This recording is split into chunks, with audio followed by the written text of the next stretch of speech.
mungkin insya Allah 30 menit ke depan, yaitu tentang amalan di hari-hari tasyrik. Jadi kata baginda Rasulullah SAW yang diriwayatkan oleh Muslim, soalnya hari-hari tasyrik itu adalah hari-hari menikmati makan. Hari-hari menikmati makan dan minum.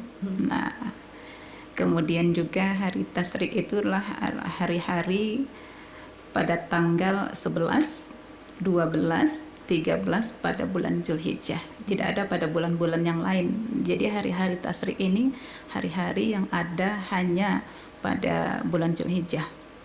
Itu hari keberapa? Setelah hari raya Idul Adha, hari raya kita tanggal 10. Nah, maka hari tasyrik itu adalah hari 11-nya, 12 dan 13. Nah, kemudian apa? Hari tasyrik itu juga dikatakan dengan hari berkurban. Berkurban itu dimulai setelah pelaksanaan Idul Adha, sholat Id. Kemudian tanggal 11-nya, 12, bahkan sampai tanggal 13. Nah, Mbak Mela, jadi hari ini adalah hari yang ke-13 loh. Nah, hari yang ke-13 artinya hari terakhir kita, hari tasyrik terakhir pada tahun ini, insya Allah. Jadi mari saya mengajak diri saya sendiri dan mengajak kita semua mendengar bagaimana supaya hari ini, hari tasyrik yang terakhir, hari ketiga ini betul-betul kita amalkan amalan-amalan seperti apa yang dianjurkan oleh baginda Rasulullah SAW. Nantinya kita akan bicarakan ke depannya. Jadinya kita muliakan. Kenapa? Karena hari tasyrik ini juga adalah hari-hari yang sangat mulia, hari penuh dengan kemuliaan, hari yang kita dianjurkan untuk makan. Bukan berarti sebelum ini kita tidak boleh makan, maksudnya makan yang kita makan, minum yang kita minum pada hari tasyrik ini adalah yang Masya Allah berkahnya luar biasa. Hari kurban. Jadi Mbak Mela, kenapa dibilang tasyrik itu adalah tanggal-tanggal atau hari-harinya kita berkorban?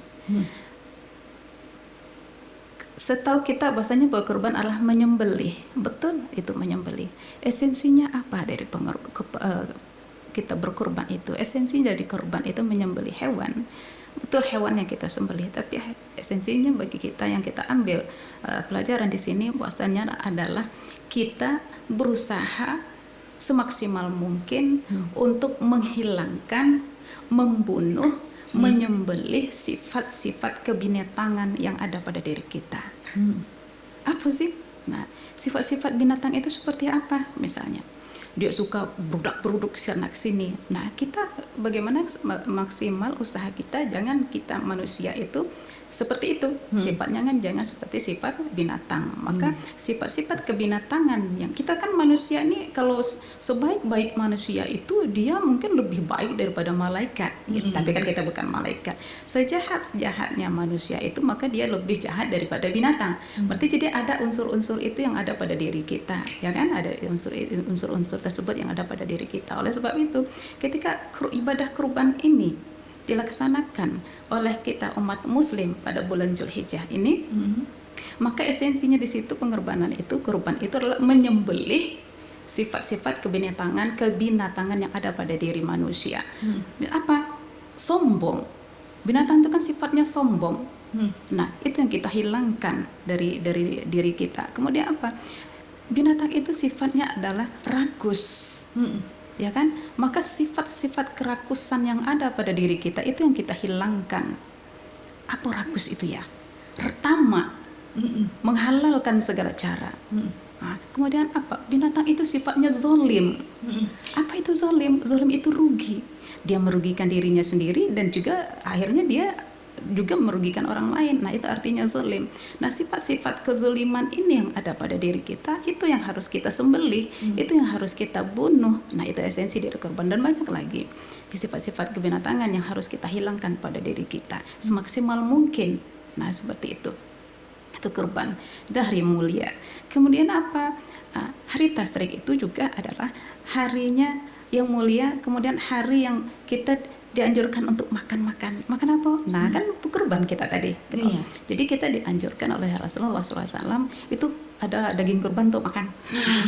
Boleh nggak orang yang berkurban itu makan daging yang dia sembelih atau daging kurban boleh saja, tapi tidak berlebihan kan. Yang paling penting adalah daging kurban itu diberikan kepada orang-orang yang berhak menerimanya. Itu dia. Kemudian kalau memang hari tasyrik itu adalah hari yang begitu sangat mulia, tentu ada amalan-amalannya. Nah, oke. Jadi amalan-amalan apa yang harus kita lakukan? Jadi sekali lagi kayak saya mengingatkan, bahwasanya hari tasyrik itu adalah hari makan-makan dalam artian kita diharamkan untuk berpuasa pada hari tasyrik ini. Hari ini hari Kamis loh, Mbak. Jadi hari Kamis itu biasanya teman-teman kita, bahkan kita sendiri, ya kan, Muslim dan Muslimah itu biasanya puasa hari Senin dan Kamis. Nah, yuk saya mengingatkan kembali kepada kita yang kebiasaan ya, alhamdulillah melaksanakan ibadah puasa Senin dan Kamis. Kebetulan hari ini juga hari Kamis, yang sudah terlanjur makan sahur tadi anggap aja itu sarapan.